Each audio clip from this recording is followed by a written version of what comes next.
What has happened in Tanzania after the elections on 29th of October 2025 is unprecedented.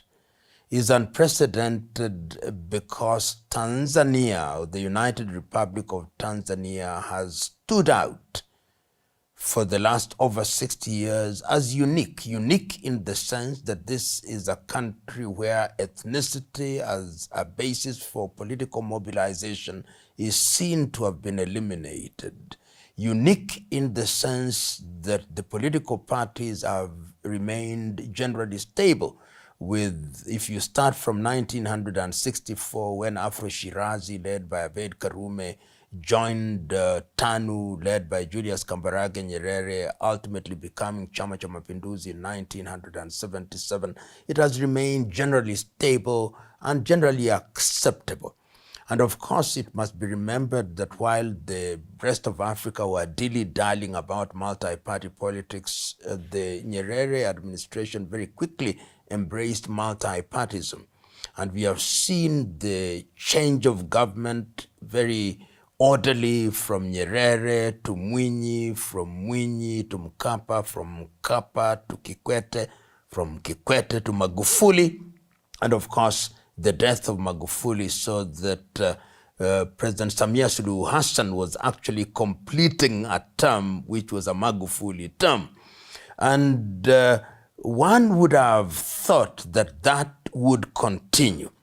In fact, when President Samia Suluhu Hassan took over, there was a very deliberate attempt at rapprochement so that the leading opposition candidates were invited to the State House, and they had this arrangement where everybody thought that the elections would be conducted in a proper manner. Tundu Lissu, who was away in exile, came back home. But no sooner had the dust settled than we started seeing things which were, in the view of some of us, very un-Tanzanian. The kind of intolerance that was not to be associated with the Tanzania. And that is our source of discomfort. Source of discomfort that you are conducting an election where you are leading, in the words of the mainstream media, your leading opposition candidate is charged with the offense of treason in circumstances where many people who are acquainted with the law can say confidently that the charge of treason cannot be proven. Your other candidate is also barred for purely technical reasons, and you go into an election on that basis, then notwithstanding that we would have won, and I hold the view that even if these individuals had been allowed to contest the elections, perhaps they would have had higher votes in urban Tanzania, but rural Tanzania would have neutralized the vote so that Samia Suluhu Hassan would still have won the election. But because of the circumstances in which the victory has now been realized, it is no longer a victory that is untainted. And that is why the bad press, and ordinarily when people conquer fear and they find themselves in the streets, as we saw people demonstrating in Dar es Salaam, in Dodoma, in Mwanza, and in Mbeya, and led to deaths. It redefines politics in a different way. It redefines the nation's trajectory in terms of political orientation in a different way.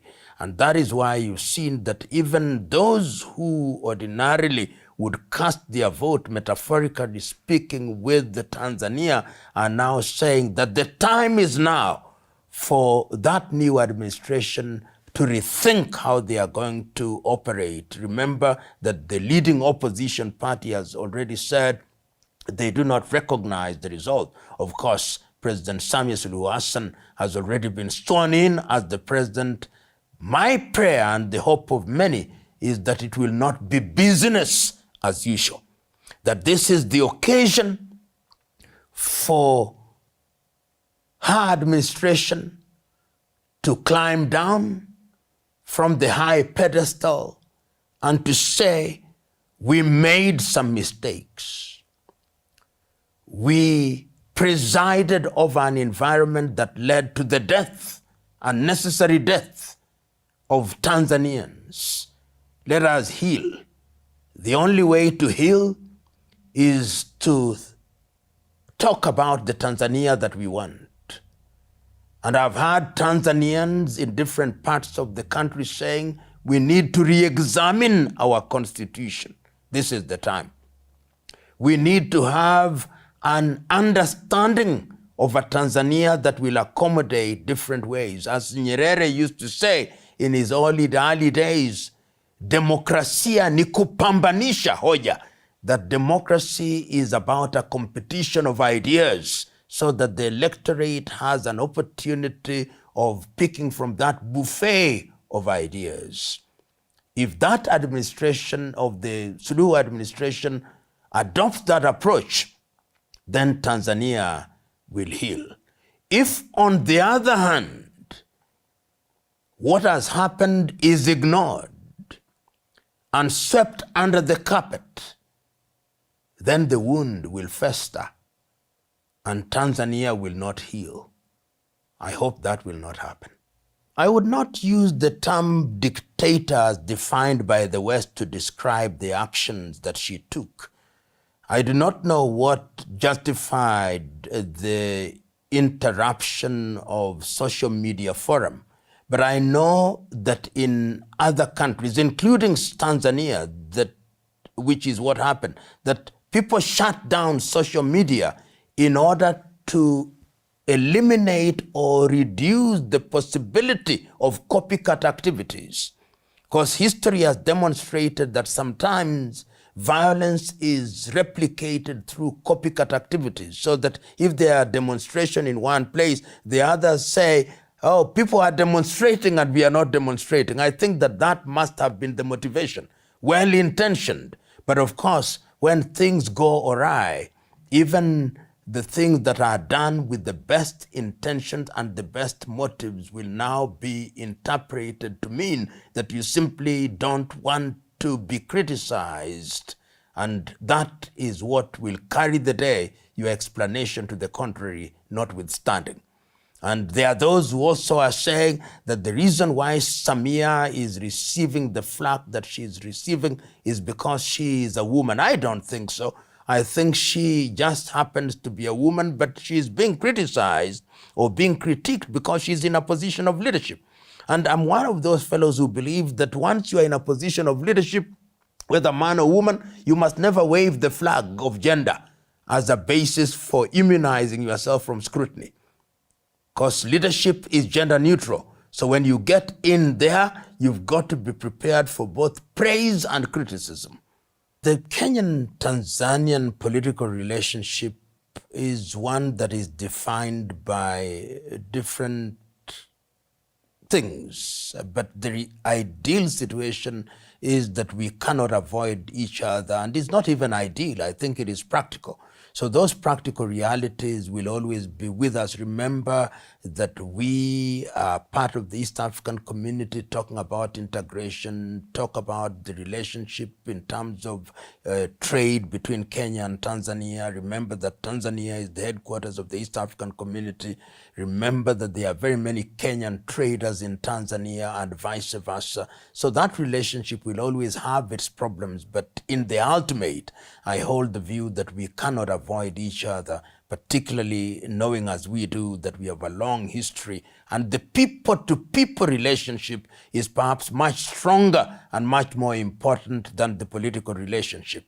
And that is why perhaps during the events on 29, some Kenyans thought that they owed Tanzanians a duty to go and support them in what they were engaged in. But they should have known that when you want to help a neighbor, it is the neighbor who must define how they want to be helped. You don't imagine that you know what the neighbor wants and what the neighbor needs. And in this regard, there are diplomatic channels to be used.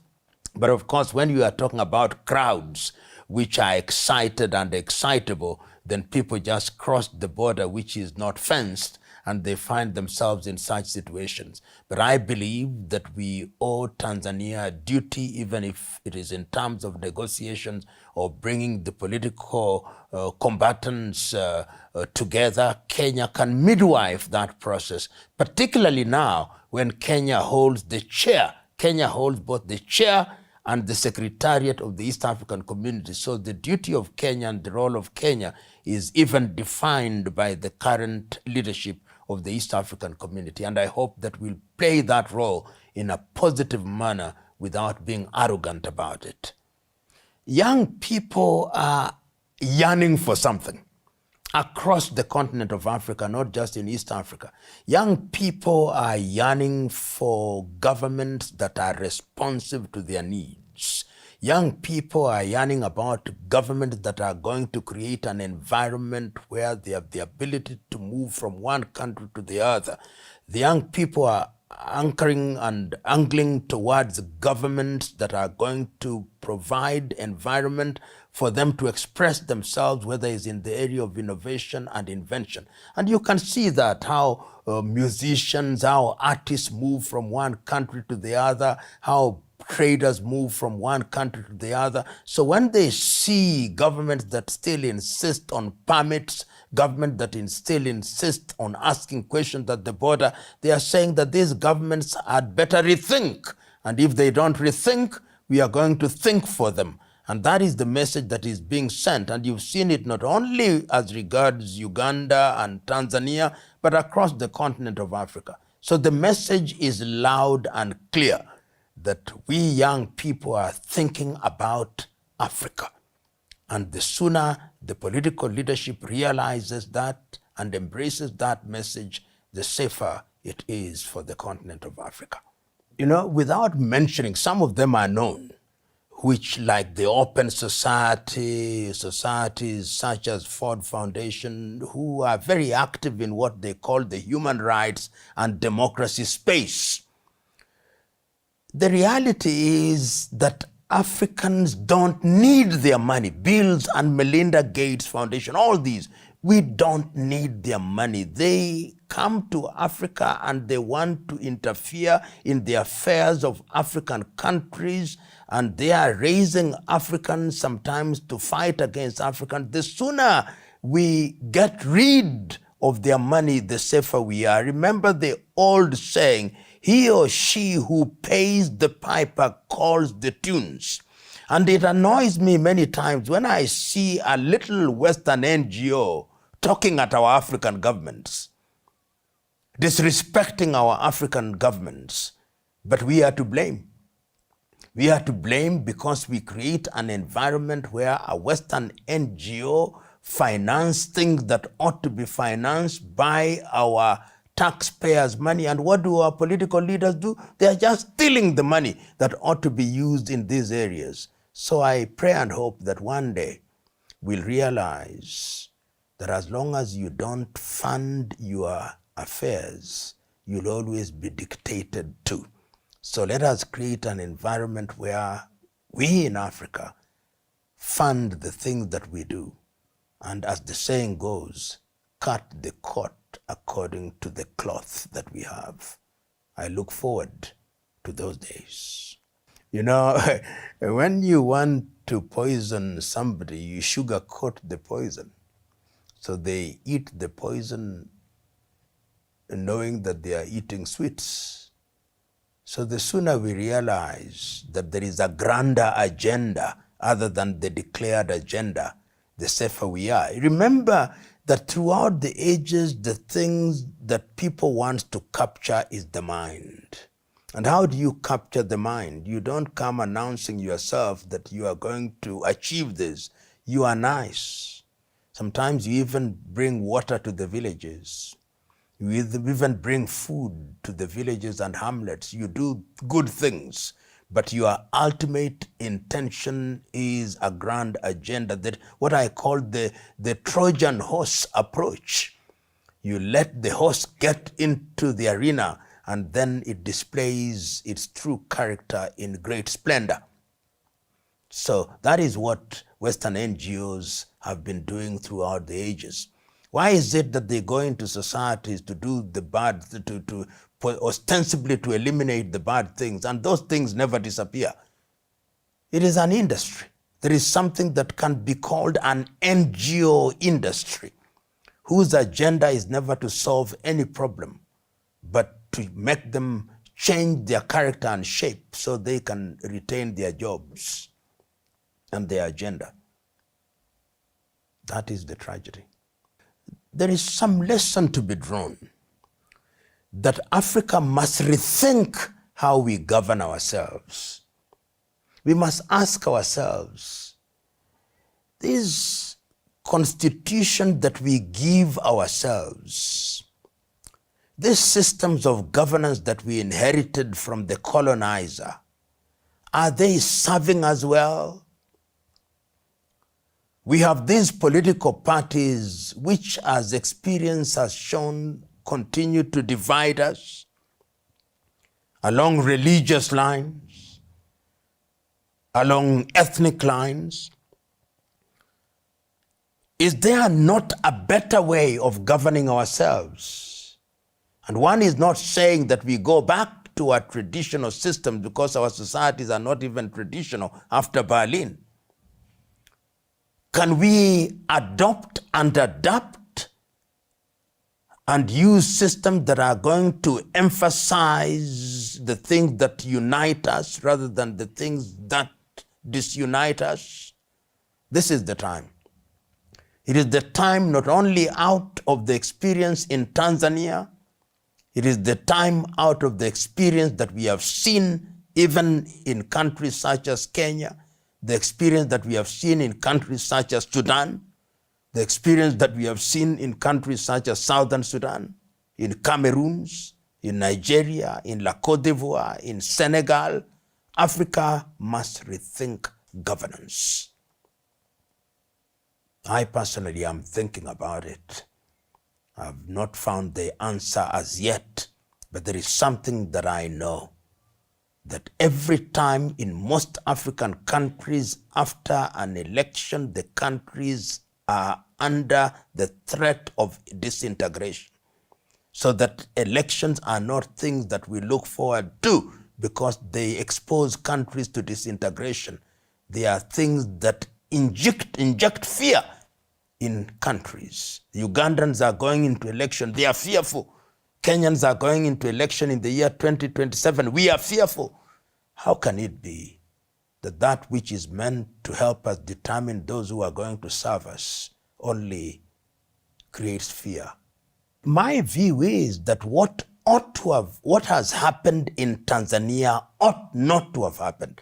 And I've listened to one of the commentators whom I respect, Generali Ulimwengu, who commented in the East Africa, and I agree with him totally, that had the Tanzanian administration led by Samia Suluhu Hassan listened to the comments of some of the people who spoke before the election, this would not have happened.